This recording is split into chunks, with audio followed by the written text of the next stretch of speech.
हर्षित landmark, सपनों का घर जैसा आप चाहते हैं हम बनाते हैं। 1, 2 एवं 3 BHK ready position flats. Call 9827321321। तो मध्य प्रदेश में एक लोकसभा और 3 विधानसभा सीट पर उपचुनाव की तारीखों के ऐलान के बाद अलग अलग सियासी रंग देखने को मिल रहे हैं। कांग्रेस के अलीराजपुर से कांग्रेस नेता सुलोचना रावत और विशाल रावत बीजेपी में शामिल हो गए हैं। सुलोचना रावत ने बीजेपी में शामिल होने के बाद कहा कि वो अपनी अंतरात्मा की आवाज पर बीजेपी में शामिल हो रही हैं। आपको बता दें कि बीते दिनों सुलोचना रावत और विशाल रावत बीजेपी में शामिल हुए थे। आज औपचारिक रूप से सीएम शिवराज ने पार्टी की सदस्यता दिलाई है। बताया जा रहा है कि पूर्व विधायक और कांग्रेस नेता सुलोचना रावत भी जोबट से टिकट मांग रही थी। वहीं कांग्रेस की ओर से जोबट से महेश पटेल का नाम लगभग तय माना जा रहा है। दोनों के बीजेपी ज्वाइन करने के बाद पार्टी दफ्तर पहुंचे प्रदेश प्रभारी मुरलीधर राव सुलोचना रावत और विशाल रावत से चर्चा कर रहे हैं।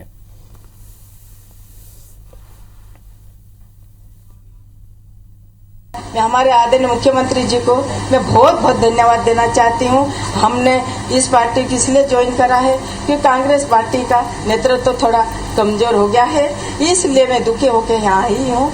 मैं आप लोगों से ये प्रार्थना करती हूँ कि आप लोग सहयोग करें।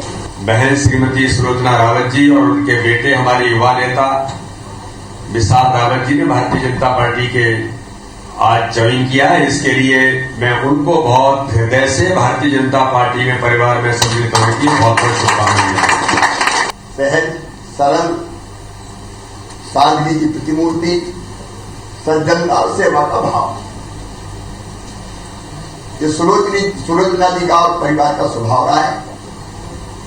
विशाल नौजवानों में काम कर रहे हैं। अगर वो भारतीय जनता पार्टी में आए तो आपको तकलीफ क्यों हो रही है? अध्यक्ष जी ने, नागर सिंह जी ने ठीक कहा कि उनके आने से भारतीय जनता पार्टी की ताकत उस पूरे क्षेत्र में और आदिवासी बहन और भाइयों को निश्चित तौर पर बढ़ेगी। जब सुलोचना रावत जी और उनको ऐसा लगा कि हमको कहीं ना कहीं हम पिछड़ रहे हैं और उनके जो भी व्यक्तिगत मसले रहे होंगे उसको लेकर वो उन्होंने बीजेपी ज्वाइन कर ली। पर आज के समय में जो सबसे बड़ी जो निर्णायक चीज़ है वो कांग्रेस का सिंबल है और इन चुनाव में प्रत्याशी कोई भी हो पूरी ताकत से हाथ के पंजे पर मोहर लगेगी और जबरदस्त मार्जिन से इन चारों चुनाव में कांग्रेस जीतेगी। नहीं, मैं चुनाव नहीं लड़ रहा हूं और जो प्रत्याशी इन दो, चाहे महेश पटेल जी हो, दीपक बुढ़िया जी, इनमें से आज एक का नाम फाइनल हो जाएगा और उनमें से घोषणा भी हो जाएगी। जब लग रहा है बीजेपी को कि उनका धरातल भी कमजोर हो रहा है, तो जिस तरह मध्य प्रदेश का मंत्रिमंडल अधिकतम कांग्रेस के लोगों को लेकर बनाया, तो आगे की चुनाव की रणनीति भी उसी ढंग से बना रहे कि कांग्रेस के लोगों को ले लिया जाए। पर इस बार गच्चा खा गए सुलोचना रावत परिवार को लेकर, कोई दम नहीं। और कांग्रेस में उपचुनाव को लेकर बैठकों का दौर जारी है। पूर्व मुख्यमंत्री और कांग्रेस प्रदेश अध्यक्ष कमलनाथ की बंगले पर हो रही बैठक खत्म हो गई है, जिसमें पूर्व मंत्री सज्जन सिंह वर्मा, यूथ कांग्रेस प्रदेश अध्यक्ष विक्रांत भूरिया समेत कई विधायक और बीजेपी के पूर्व विधायक अपनी बैठक कर ही रहे। लेकिन कांग्रेस की लगातार मीटिंगें किस तरह हो रही हैं? पूर्व मंत्री सुलोचना रावत के बीजेपी में जाने के बाद विक्रांत भूरिया ने बड़ा बयान दिया। उन्होंने कहा जोबट विधानसभा उपचुनाव में कांग्रेस की प्रबल दावेदारी की सूची में मैं कहीं शामिल नहीं हूं, मैं चुनाव नहीं लड़ूंगा। कांग्रेस के पास कई प्रबल दावेदार हैं, चुनाव नहीं लड़ने की मंशा भी बैठक में कमलनाथ के सामने जाहिर कर चुका हूं। उन्होंने बताया कि प्रत्याशियों पर विचार मंथन का ये अंतिम दौर चल रहा है। 1-2 दिन में कांग्रेस के सभी प्रत्याशी सामने होंगे। देखिए, मैं जब सुलोचना रावत जी और उनको ऐसा लगा कि हमको कहीं ना कहीं हम पिछड़ रहे हैं और उनके जो भी व्यक्तिगत मसले रहे होंगे उसको लेकर वो उन्होंने बीजेपी ज्वाइन कर ली। पर आज के समय में जो सबसे बड़ी जो निर्णायक चीज़ है वो कांग्रेस का सिंबल है और इन चुनाव में प्रत्याशी कोई भी हो पूरी ताकत से हाथ के पंजे पर मोहर लगेगी और जबरदस्त मार्जिन से इन चारों चुनाव में कांग्रेस जीतेगी। नहीं, मैं चुनाव नहीं लड़ रहा हूं और जो प्रत्याशी इन दो, चाहे महेश पटेल जी हो, दीपक बुढ़िया जी, इनमें से आज एक का नाम फाइनल हो जाएगा और उनमें से घोषणा भी हो जाएगी।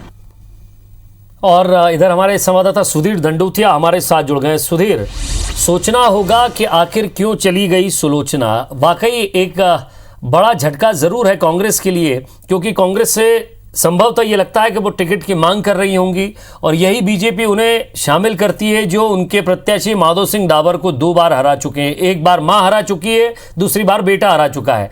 सवाल ये है कि इन दोनों को लाकर क्या वाकई ताकत बढ़ेगी? देखिए विजय, बिल्कुल ये तो चुनाव के परिणाम ही तय करेंगे कि सुलोचना रावत को बीजेपी में लाने का फैसला बीजेपी का कितना सही रहा। पर लेकिन जोवट की जो स्थिति आती शायद बीजेपी के लिए बिल्कुल भी अनुकूल नहीं थी।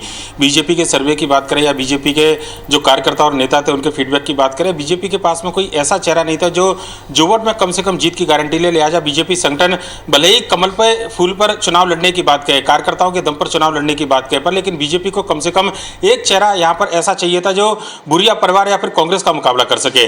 लिहाजा बीजेपी में जब कोई चेहरा नहीं था तो सुलोचना रावत से संपर्क किया गया और इस पूरे जो घटनाक्रम था इसमें सबसे ज़्यादा महत्वपूर्ण भूमिका जो थी वो प्रदेश सरकार के मंत्री राजवर्धन दत्तीगांव की रही और उनके माध्यम से सुलोचना रावत ने आज जो है औपचारिक तौर पर बीजेपी का दामन थामा है। हालांकि कल मुख्यमंत्री निवास में उन्होंने बीजेपी की सदस्यता ले ली थी, पर लेकिन औपचारिक तौर पर आज बीजेपी प्रदेश कार्यालय में उन्होंने बताया कि किस तरीके से कांग्रेस से दुखी होकर बीजेपी का दामन थामा है। सुलोचना रावत के अगर परिवार की बात करें तो 7 बार उनके परिवार के सदस्य, 2 बार वो खुद जोवट से विधायक रह चुकी हैं, पर लेकिन वर्तमान में अगर बात करें तो कांग्रेस के सर्वे में उनका नाम नहीं था। ऐसे में कांग्रेस के जो बड़े दावेदार माने जा रहे थे, चाहे महेश पटेल की बात करें, दीपक भूरिया की बात करें या फिर कांतिलाल भूरिया के बेटे विक्रांत भूरिया की बात करें, इन तीनों का नाम पैनल में तय किया गया था। सुलोचना रावत उस पैनल में तय नहीं थी और जिस चेहरे का नाम कांग्रेस के पैनल में ना हो उसको बीजेपी जिताऊ उम्मीदवार माने, ये दाव कितना सही रहेगा ये तो चुनाव परिणाम तय करेंगे। पर लेकिन एक बड़ा फैसला, एक बड़ा दाव कम से कम बीजेपी ने खेला और एक बड़ा झटका कांग्रेस को इसको जरूर कहा जा सकता है जोवट के अंदर। आज अगर बात करें तो मुरलीधर राव प्रभारी है प्रदेश के, जोवट के अंदर कई बैठकें उनको लेनी थी, पर लेकिन जोवट के नेताओं को जिस तरीके से इस पूरे फैसले से अवगत कराने के लिए प्रदेश कार्यालय बुलाया गया, उसके बाद मुरलीधर राव ने खुद सुलोचना रावत और उनके बेटे विशाल रावत के साथ में बैठक की थी। कार्यकर्ताओं को, वहां के जो बड़े नेता थे उनको बताया गया कि प्रदेश संगठन का यह फैसला है, बीजेपी नेतृत्व का यह फैसला है जिससे कि जोवट के अंदर कम से कम जीत बीजेपी सुनिश्चित करे। हालांकि बीजेपी ने एक बड़ी रिस्क ली, अपने कार्यकर्ताओं को निराश जरूर किया है क्योंकि इस चुनाव से सरकार की सेहत पर कोई फर्क नहीं पड़ने वाला था। अगर हम बात करें तो सरकार पूरी बहुमत के साथ में उपचुनाव के परिणाम जो भी आएंगे उस पर सरकार की सेहत पर कोई असर नहीं पड़ेगा और अगर बीजेपी अपने कार्यकर्ताओं को टिकट देती हो सकता था कोई दूसरा मैसेज जाता, पर चुनाव में जीत से कम कुछ भी मंजूर नहीं होता। बीजेपी इस बात को अच्छी तरीके से जानती है और यही वजह है कि बीजेपी ने जोवट में जो दाव खेला है उसका असर आने वाले समय में दिखाई देगा और ये माना जा रहा है कि जहां पर बीजेपी को कमजोर प्रत्याशी नजर आएंगे, पृथ्वीपुर के अंदर भी हो सकता था कि बीजेपी इसी तरीके का दाव खेलती, पर लेकिन अभी टिकट तय नहीं हुए हैं। लिहाजा कई नेताओं से संपर्क की बात वहां पर कही जा रही है, पर टिकटों को लेकर मंथन लगातार जारी है और कांग्रेस ने जिस तरीके से नाम अपने तय किए थे उन नामों में से किसी एक नाम के उम्मीदवार का ऐलान होने की उम्मीद जताई जा रही है। चाहे हम जो पटेल की बात करें, वहां से जो कांग्रेस के जिलाध्यक्ष महेश पटेल या फिर दीपक भूरिया की बात करें, विक्रांत भूरिया दावेदार जरूर है, उन्होंने खुद इनकार किया है कि वो चुनाव नहीं लड़ेंगे, पर लेकिन पैनल में उनका भी नाम है और देखना होगा जो संभावना जताई जा रही है कि आज देर शाम तक या कल तक जोवट के उम्मीदवार के नाम का ऐलान कांग्रेस कर देगी और बचे हुए उम्मीदवारों का नाम का ऐलान भी जल्द कर दिया जाएगा। तो अगर बात करें तो 8 तारीख नामांकन के दाखिल करने की आखिरी दिन है और उससे पहले बीजेपी और कांग्रेस को अपने प्रत्याशियों के नाम का ऐलान करना है। खंडवा में कांग्रेस के सामने उलझन है, बीजेपी के सामने उससे भी ज्यादा उलझन है। इसके अलावा बात करें पृथ्वीपुर में कांग्रेस अपने उम्मीदवार के नाम का ऐलान कर चुकी है, रेगांव में बीजेपी का रास्ता आसान है, पर लेकिन कांग्रेस को यहां पर कोई ढंग का उम्मीदवार नहीं मिल रहा है और यह माना जा रहा है कि उषा चौधरी जो बहुजन समाज पार्टी को छोड़कर आई है उन पर कांग्रेस जो है दाव लगा सकती है। जोवट में कांग्रेस का 2 नामों में से कोई एक नाम तय करना है। बीजेपी की ओर से लगभग नाम तय कर लिया गया है कि सुलोचना रावत के बेटे विशाल रावत को बीजेपी मैदान में उतारेगी। इस बात की संभावना जो है पूरी तरीके से जताई जा रही है। लिहाजा टिकटों पर मंथन जो है अंतिम वक्त तक जारी है और देखना होगा कि नामों पर जो चर्चा की जा रही है क्या उन्हीं नामों पर मोहर लगती है और जो दाव बीजेपी ने जोवट के अंदर चला है वो कितना सफल होता है, यह चुनाव परिणाम के बाद पता चलेगा। विजय, वाकई अब नाम फाइनल होना जरूरी है, लेकिन बीजेपी ने एक बढ़त जरूर बना ली कि वहां के कांग्रेस के पूर्व प्रत्याशी और पूर्व विधायक जो कि जीते थे और वो स्वाभाविक सी बात है कि टिकट मांग रहे होंगे, लेकिन कांग्रेस फेरबदल करना चाहती होगी और यही नाराजगी उनको बीजेपी में ले आई है। सुधीर, नजर बनाए रखिएगा, आगे भी आपसे अपडेट लेते रहेंगे। बहुत बहुत शुक्रिया।